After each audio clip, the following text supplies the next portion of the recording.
chances like this, and they're going to make something else happen, and it just put the Bengals that much further down. Tolliver eases up on that one, and McEwen has a first down. 4:35 left in the half. First down at the Cincinnati 35. Butts outside. What a straight arm. 20, 15, 10.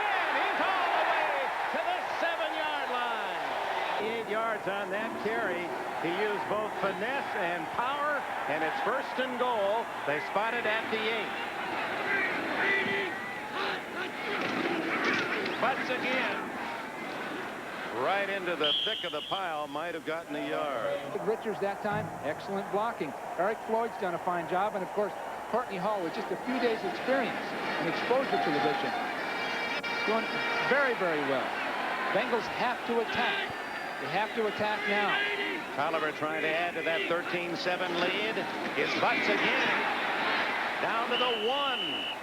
Scrambling even on the flat of his back. He was digging for more. This time he bent back behind Frank Cornish, the center's block, and Crumry just happened to move just enough so that they could break right in behind it and split it. Good block by Caravello, the H-back on Crumry, and the ball spotted outside the 1. Tolliver wants a timeout. 2-4 at the 2. Marion Butts has outrushed the Cincinnati attack by plenty this first half. And they'll be focused on him on this 3rd and 2. No, he's come out, and Ronnie Harmon has gone in. The Bengals quickly noted it and sent in a different defensive unit, apparently looking for Harmon. In this case, Harmon in the flat with the ball. There he goes. He's knocked off, so Tolliver throws incomplete and almost intercepted by Fulcher. He had his hands on it. Walter Wilson was the intended target, and Harmon is such an obvious choice for a defense, isn't he? And they just picked him off. He was down already. So now Tolliver's got to find someone quickly. It was very evident what the Chargers were going to do. The Bengal coaches, Dick LeBeau upstairs, spotted it, sent in a different group of people. Reveiz, a 19-yard field goal, and he is good. Juan Reveiz gives the Chargers more than a touchdown lead at 16-7. That demonstrates what a pass interception can do. It can seem almost harmless, but when the Chargers got the ball at midfield with the momentum they have developed offensively, the Bengals again were hurt. So Boomer on his pass interception. Fortunately, it was a 3-point interception and not a 7-point interception. Yeah, but earlier Billy Ray Smith had the interception in the first quarter. That led to 7. So, well, actually 6 as the extra point was blocked. So 9 of the Charger points off interceptions. Bengals rallied last week against the Jets. They were down in the 4th quarter by 10 and won 25-20. Billy Ray Smith, we understand, has suffered an abdominal muscle pull. We don't know how serious. Had that key interception in the first quarter that led to a touchdown. And that becomes 9 points for San Diego. The Bengals just aren't moving the ball well enough to allow for an interception. If they were dominating the line of scrimmage and moving the ball at will, then an interception might not hurt. But at this point, the San Diego defense is rising to the occasion in a sense. Their tactics have been good, and because of the pass protection problems, Boomer is just not having the day he should. Reveiz with his first field goal as a Charger now kicks it toward the sidelines, and it will go out of bounds away from Stanford Jennings, and it's the 35-yard line to the Bengals. 10 on the 35-yard line. Cincinnati with 2 timeouts plus the 2-minute timeout coming up in 29 seconds.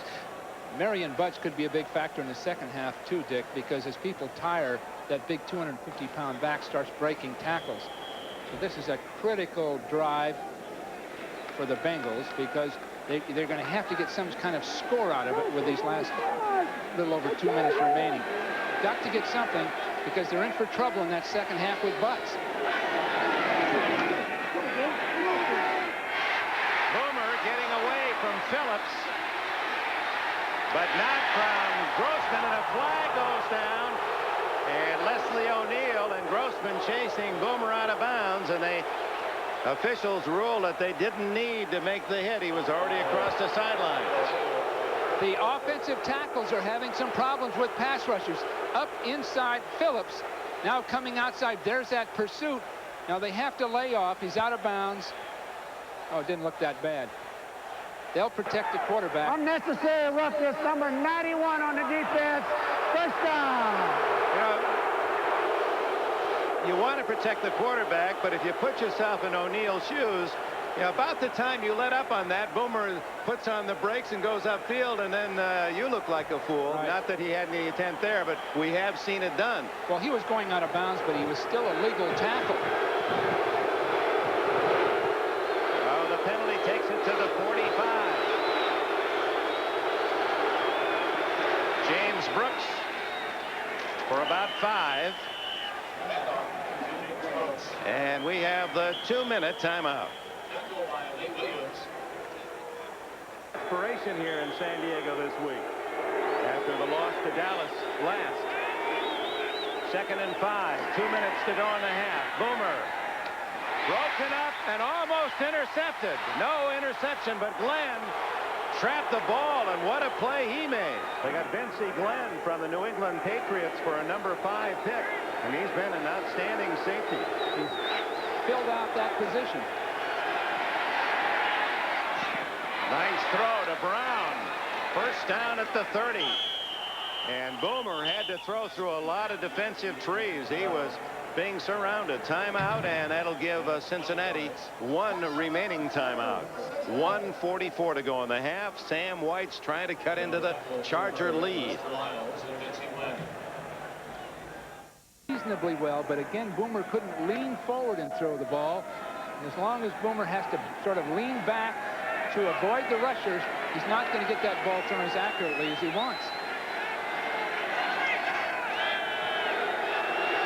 Changing the play.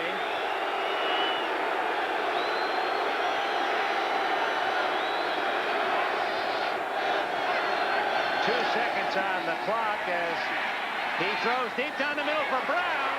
Touchdown, Eddie Brown.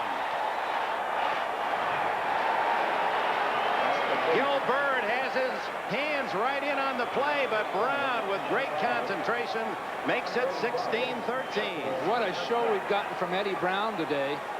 He's made 3 major catches. That one, it looked as though Byrd had a hand in, and from our angle, it didn't look like Brown could conceivably catch it, and he came up with it.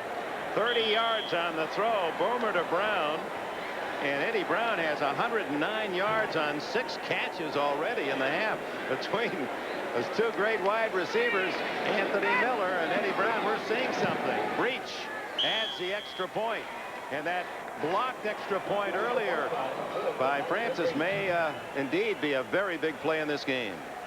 This time, Boomer gets his room to throw the ball. You see him lean into the throw. Now, that is a tough throw. That's an interception pass really through Bird's hands to Brown. So his concentration had to be almost instinctive. That ball went through one man's hands right into his. A little fortunate for the Bengals, but now they're back in it. Now they can go in at halftime if they can hold off the Chargers, and Sam can put together what it'll take to move the football, because Butts, I can guarantee you, will have a good second half. He is so big, so strong. It's a nice day, but people are still going to be somewhat fatigued trying to handle him. That was a 6-play, 65-yard drive, and Eddie Brown, boy, most athletes would take that for any game. He's got a half dozen over 100 yards in less than a half.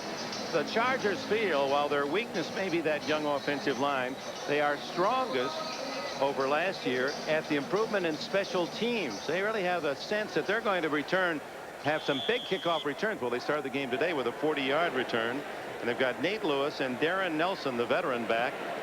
Larry Pasquale, who was very popular as the special teams coach at New York with the Jets, has joined the Chargers. Johnson's kick.